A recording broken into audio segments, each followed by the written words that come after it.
നമ്മുടെ ഏറ്റവും വലിയ ശത്രു നമ്മുടെ ബന്ധുക്കളോ ഭക്തിക്ക് എതിരെ നിൽക്കുന്ന ആൾക്കാരും അല്ല. ഏറ്റവും വലിയ ശത്രു ഇതിനകത്ത് തന്നെയുണ്ട്. ഏറ്റവും വലിയ മിത്രവും അടുത്ത് തന്നെയുണ്ട്. ഏറ്റവും വലിയ മിത്രം നമ്മുടെ ഗുരുവായൂരപ്പൻ പരമാത്മാവായിട്ടിരിക്കുന്നു. ഏറ്റവും വലിയ ശത്രു ഇതിനകത്തിരിക്കുന്ന മനസ്സാണ്. ഈ മനസ്സിൻ്റെ ചിന്തകൾ നമ്മളെ ഇങ്ങനെ അലട്ടിക്കൊണ്ടേയിരിക്കുന്നത്. മായാദേവിയുടെ ഏറ്റവും വലിയ ആയുധം മനസ്സാണ്. ഈ മനസ്സാണ് നമ്മളെപ്പോഴും കുഴിയിലാക്കുന്നത്. ഈ മനസ്സിനെ നമ്മൾ ജയിച്ചു കഴിഞ്ഞാൽ പിന്നെ അവിടെ തീർന്നു. പിന്നെ ഒരു ബന്ധുവില്ല, ശത്രുവില്ല, ആരുമില്ല. എല്ലാവരും ഒരേപോലെയാണ്. ആ ഒരു അവസ്ഥയിലേക്ക് നമ്മൾ എത്തണം. അതിനുവേണ്ടിയാണ് നമ്മൾ നാമം ജപിക്കേണ്ടത്. ഹരേ കൃഷ്ണ മഹാമന്ത്രം ശ്രദ്ധയോടുകൂടി ജപിച്ചെങ്കിലേ നമ്മുടെ മനസ്സിന് ഈ ജപം ശുദ്ധമാക്കും. ഈ ആത്മാവിൻ്റെ പ്രതിബിംബമാണ് മനസ്സ്. മനസ്സിൻ്റെ പ്രതിബിംബമാണ് ഈ ശരീരം.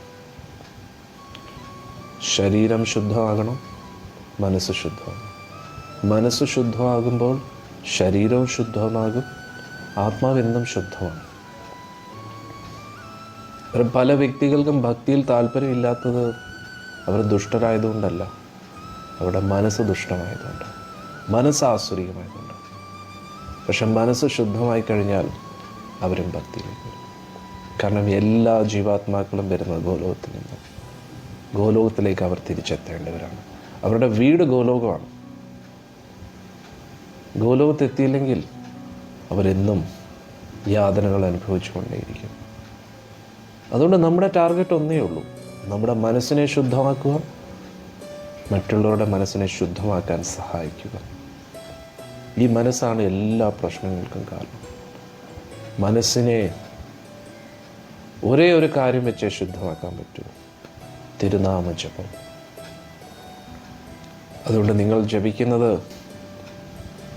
ഗോലോകത്തേക്ക് എത്താൻ വേണ്ടിയാണ്, പരമോന്നത ഗോലോകത്തിലേക്ക് എത്താൻ വേണ്ടിയാണ്.